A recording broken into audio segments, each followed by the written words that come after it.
नमस्कार दोस्तों, आप सभी का स्वागत है। मैं हूं अशोक पांडे। इसके पहले हम लोगों ने आपको वीडियो पहुंचाया स्पेशल मैरिज एक्ट के बारे में बात की। जी हाँ, कंडीशंस होती हैं। कंडीशन किस चीज़ की? शादी की। अगर वो कंडीशंस फुलफिल ना हो तो क्या होगा? आपकी जो शादी है वो अमान्य कोर्ट के द्वारा कर दी जाएगी, मानी नहीं जाएगी। जी हाँ, अगर कंडीशन की हम लोग बात कर रहे हैं और स्पेशल मैरिज एक्ट 1954 का जो कानून है इसके बारे में बात करें तो कुछ 4-5 कंडीशंस दी गई हैं जिसका फुलफिल होना जरूरी है। सबसे पहली बात, मोनोगैमी। सेक्शन 4 में मोनोगैमी के बारे में बताया गया है। उसके बाद मेंटल साउंडनेस के बारे में बताया गया। पर्टिकुलरली इस वीडियो में हम लोग मेंटल साउंडनेस के बारे में ही बात करेंगे। तीसरा, एज प्रॉपर होनी चाहिए। और चौथा, रिलेशनशिप। यानी रिलेशनशिप का ये मतलब हुआ कि प्रोहिबिटेड रिलेशनशिप में ना हो, भाई बहन का रिश्ता, माँ या बेटे का रिश्ता ना हो। इस तरीके के जो प्रोहिबिटेड रिश्ते हैं वो अगर आ जाएंगे तो भी शादी वैलिड नहीं होगी। और ये कंडीशन ऑफ वैलिड मैरिज का बहुत ही महत्वपूर्ण इंग्रेडिएंट है जो ध्यान में रखने वाली बात है। इसके पहले हम लोगों ने मोनोगैमी के बारे में ऑलरेडी बात कर लिया है। मोनोगैमी का मतलब ये होता है कि एक वक्त पे एक ही शादी। अगर आपने बिना तलाक लिए दूसरी शादी कर ली तो आपकी जो शादी होगी वो अवैध होगी, जो सेक्शन 4 क्लॉज ए कहता है। जी हाँ, स्पेशल मैरिज एक्ट का। दूसरा होता है soundness of mind. Soundness of mind का मतलब पागलपन। अगर किसी पागल से या अनकॉन्शियस है, उसका दिमाग ठीक ठाक काम नहीं कर रहा है, उस टाइम पे अगर आपने किसी की कंसेंट ली और शादी कर ली तो वो वैलिड कंसेंट नहीं मानी जाएगी और इस कंडीशन पर भी आपकी शादी वैलिड मैरिज नहीं मानी जाएगी। इस मुद्दे पर बहुत ही महत्वपूर्ण जजमेंट भी है, as Mehta versus Vasumati AIR 1969 का। उसके बारे में भी हम लोग जिक्र करेंगे, बात करेंगे। तो जब कभी भी हम लोग वैलिड मैरिज की बात करें तो सबसे जरूरी बात है साउंडनेस ऑफ माइंड का होना।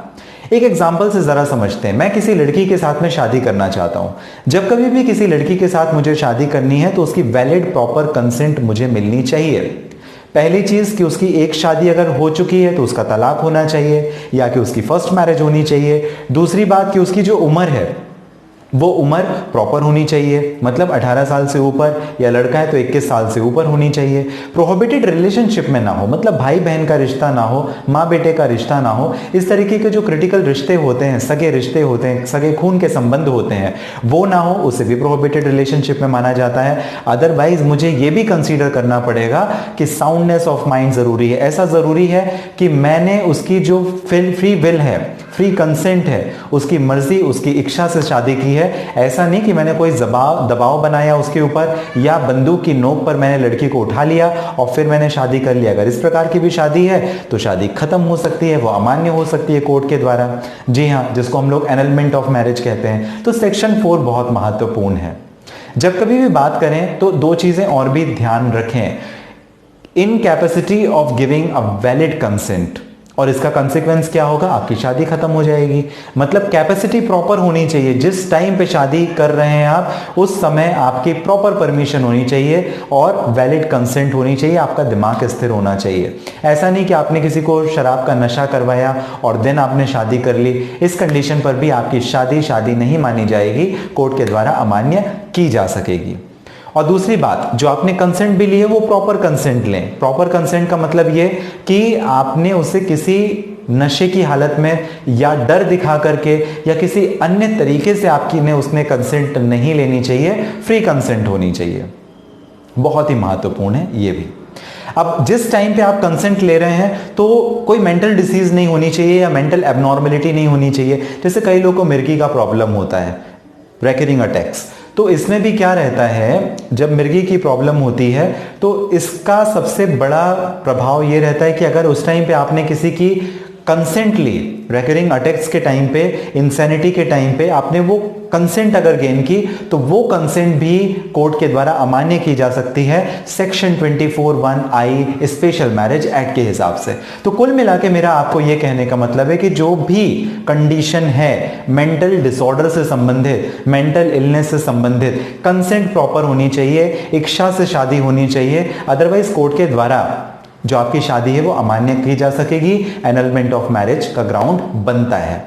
इसका मतलब ये नहीं है कि आपकी इंटेलेक्चुअल लेवल बहुत हाई होना चाहिए, मतलब आप बड़ी बड़ी विशाल विशाल भारी भरकम बातें करें, आपका इंटेलेक्चुअल लेवल एक नेक्स्ट लेवल का हो, इसका ये मतलब नहीं है। और यही बताया A S Mehta versus Vasumati AIR 1969 Gujarat page number 48 के केस में।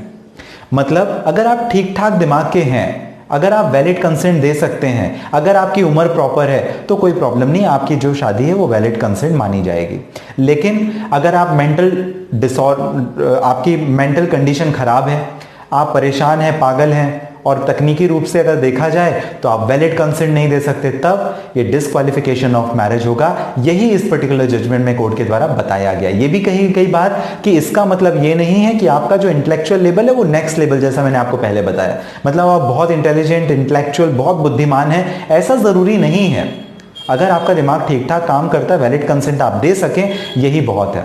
मिर्गी के बारे में मैंने भी आपको बात की थी, डिस्क्वालिफिकेशन होता था पहले, लेकिन उसके बाद में एक अमेंडमेंट आया 1999 के बाद, और मिर्गी का जो प्रॉब्लम होता है, रिकरिंग अटैक्स का जो प्रॉब्लम होता है, इसे कंसीडर नहीं किया जाता है अब। पहले किया जाता था 1999 के पहले, 1999 के पहले, बट अब ये कोई आधार नहीं है जहां पर आप तलाक क्लेम कर सकें लेप्रेसी का ग्राउंड लेकर के, सॉरी एपिलेप्सी का ग्राउंड लेकर के, रिकरिंग अटैक्स का ग्राउंड यानी मिर्गी का ग्राउंड लेकर के।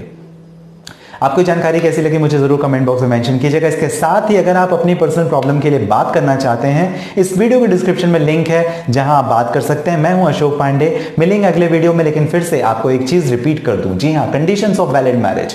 सबसे पहला, मोनोगैमी, एक शादी, एक बार में, बिना तलाक दूसरी शादी नहीं हो सकती। दूसरा, साउंडनेस ऑफ माइंड, मतलब दिमाग ठीक ठाक होना चाहिए, पागलपन की स्थिति ना हो। तीसरा, एज, उम्र प्रॉपर होनी चाहिए, लड़की की 18 के ऊपर और लड़के की 21 साल के ऊपर उम्र होनी चाहिए। और चौथा, प्रोहिबिटेड रिलेशनशिप में आप ना हो। सगे रिश्ते, भाई बहन या माँ बेटे के रिश्ते में या बाप बेटी के रिश्ते में, जो सगे खून के रिश्ते होते हैं, उस रिश्ते को आप टच ना करें, नहीं तो आपकी जो शादी है वो एनलमेंट के दायरे पे आ जाएगी, आपकी शादी कोर्ट के द्वारा अमान्य कर दी जाएगी।